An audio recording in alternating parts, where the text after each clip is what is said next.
La saison 4 inédite de Munch prend fin ce soir sur TF1.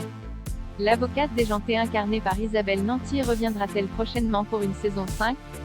Marquée par l'arrivée d'Hippolyte Girardot dans le rôle de Mathieu Scheffer, la saison 4 de Munch, composée de 8 épisodes, s'achève déjà ce soir sur TF1 avec les 2 dernières enquêtes de cette fournée inédite toujours emmenée par Isabelle Nanty. Face au score d'audience réalisé par les 3 premières soirées de la saison 4, les voyants semblent plutôt au vert pour la commande d'une saison 5 par TF1.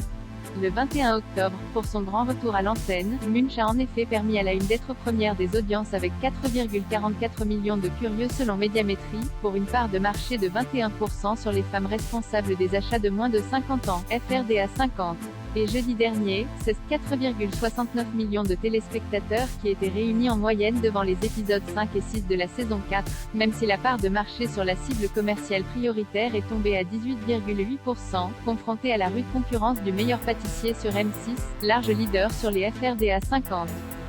À l'heure qu'il est, TF1 n'a pas encore communiqué sur la commande, ou non, d'une saison 5 de Munch, mais la suite de la série est en tout cas déjà en écriture, et les héros campés par Isabelle Nanty, Aurélien Vic, Paloma Cocan, et Tom Villa pourraient donc être de retour à l'antenne dès l'année prochaine si la chaîne décide de continuer l'aventure une fois le bilan d'audience global de la saison 4 connu. En attendant d'en savoir plus sur l'avenir de l'avocate Gabrielle Munchowski, dite Munch, les téléspectateurs de TF1 pourront retrouver dès le jeudi 18 novembre à 21h05 une nouvelle série policière, Rebecca, portée par Anne-Marie Vin et Benjamin Biolay, et adaptée du thriller britannique Marcella, avec Anna Friel, l'histoire d'une femme flic, Rebecca, qui décide de reprendre du service au sein de la criminelle pour échapper à la dépression qui la ronge. Confrontée à une série de meurtres, elle est persuadée que le tueur est celui qu'elle n'avait pas pu arrêter 6 ans auparavant.